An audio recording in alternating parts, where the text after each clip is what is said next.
Para po sa average questions, pag-usapan natin yung plataforma po na inihain nyo sa publiko. Bawat tanong 30 segundo pa rin ang binibigay namin sa inyo.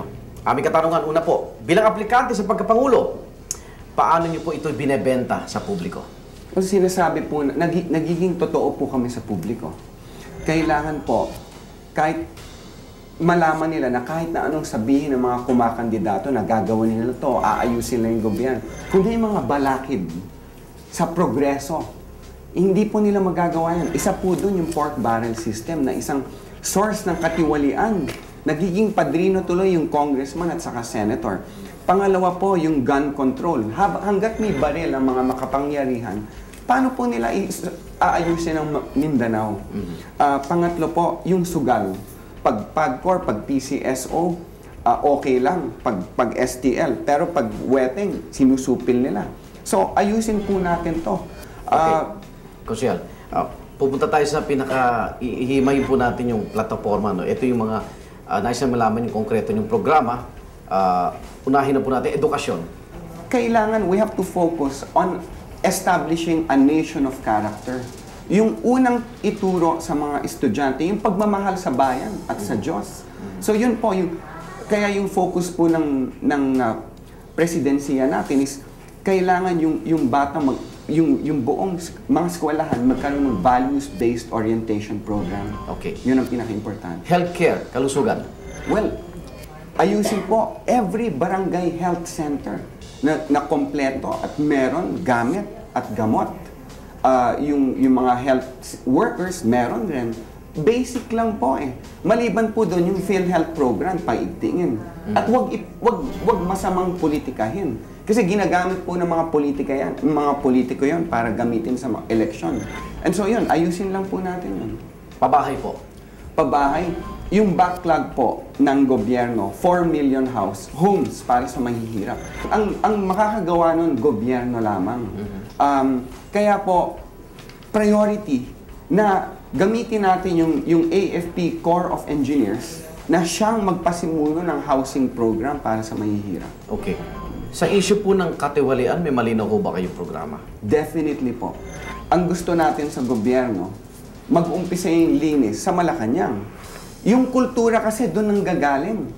At so, magkaroon po ng National Anti-Graft and Corrupt Council hanggang sa Barangay Anti-Graft Council. Maliban po doon, all government office will have to have CCTV cameras. May camera bago pa man magawa ang akto. Kasi po pag nagawa na yan, mayaman na yung tao at mahal na mag-prosecute. Kailangan tutukan natin na mabantayan na hindi niya makamit, magawa ang akto. Sa kalikasan, ano po ang inyong konkretong panukala? I-implementa lang ang batas. Yung mga batas ngayon na yung solid waste management, yung Clean Air Act. Kasi ang dami-dami ho natin plano, pero yung mga batas na to, hindi naman na-implementa. Yung isang bill po sa Kongreso, yung Land Use Act, yun ang pinakamahalaga. 10 years na hindi pa rin napapasa. And so we have to pass that law para malaman kung ano yung reserve para na hindi magagalaw sa logging at yung pwede. Tausaping pera ho, foreign debt at taxes. Condonation. Tama po yung simbahan na sinasabi niya, bago tayo humingi ng condonation, kailangan pakita natin sa mga foreign creditors natin na moral ang gobyerno natin at palaban sa kurakot. Pwede ba naman humingi tayo ng condonation pero nakikita na sinisip natin ang dugo ng taong bayan. So we will go on a moral high ground to ask for condonation. Taxes? Taxes po, I believe, I am not too excited in increasing taxes because naniniwala po tayo na yung better tax administration lang at labanan mo yung smuggling, ang dami na pong revenue niyan. Pagganahin mo lang yung mga GOCC ng gobyerno, ang dami na pong revenue. At bagkus, yung IVAT po, balak po natin babaan pa dahil kawawa ang mga mahihirap dahil tinataxer natin yung elektrisidad, yung pagkain, at yung mga basic necessities like water. So yun po. Kawalan ng trabaho. Kawalan ng trabaho, ang susi po dyan is micro, small, and medium enterprises. Paigtingin from barangay level. Pero po, kung hihingi ka lang ng barangay certificate, may kurakot pa. paano naman ang isang entrepreneur, negosyante, gusto magtayo ng negosyo? Kung ang syudad, ibang priority, nagpapalabas ng tao sa abroad, yung labor export policy. Imbis na ayusin yung peace and order, ayusin yung business permit section para maluwag ang pagkuha ng mga permits at negosyo. Di dadami po yung direktang makakakuha ng trabaho. Sa local level pa lang po. Reproductive health. Against po ako dyan. Dahil hindi lamang po usaping pang-ekonomiya yan. Sovereignty rin. Imagine mga development agencies sinasabi na overpopulated kayo. Pilipinas, magbawas-bawas na kayo. Pero sa buong mundo po, nagkamali sila. In Europe, ang problema nila, tumatandang populasyon. Hindi po overpopulation. Sayang ang pera ng gobyerno, immoral. Dahil nagpapakalat po tayo ng mga commodities, chemical and mechanical, na delikado sa ating kababaihan.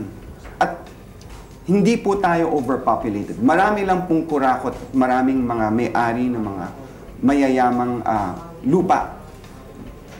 Charter change? Alam nyo ho, ang ganda-ganda ng konstitusyon natin. Hindi po perpekto, pero napaka-idealistic. At pag sinundan po natin yan, at tumalima po ang gobyerno sa kanya, at bawat Pilipino, gaganda po ang ating bayan. Insurgency? Ang problema po sa insurgency ay kawalan nga ng kumpiyansa sa gobyerno natin. At kung ang gobyerno sinisip-sip ang likas yaman ng countryside, rural development, at nakikita na puro kurakot sa gobyerno, malamang po, dadami ang insurgency. Pero kung nakikita nila na palaban ng gobyerno para protektahan ang karapatang pantao at kakampi niya ang mga magsasaka at mangingisda, bababa po ang insurgency problem na. Yung plataforma ng Ang Kapatiran Party, detalyado siya, mukhang komprehensibo, no? Alin doon yung galing mismo sa inyo? Ako po ay nakiisa sa pagsasama-sama ng mga salitang yon, at yung naggaling sa akin yung pagmamahal sa Diyos at paglilingkod sa kapwa. Kung meron pong takot ang mga leader sa isang mas mataas na may pananagutan siya sa isang mas mataas sa kanya, then gaganda po ang ating gobyerno. Bagamat detalyado, hindi raw yata sapat ang 6 na taon para ipatupad ang inyong plataforma.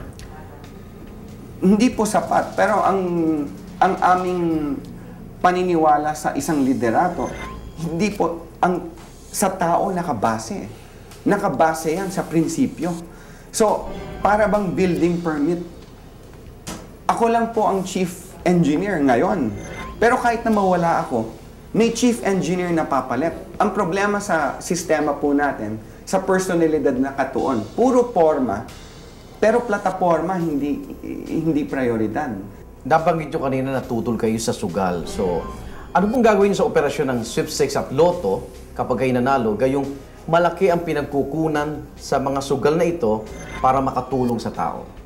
Bubuwagin natin yung PCSO, yung PAGCOR, yung loto, yung mga karera na yan.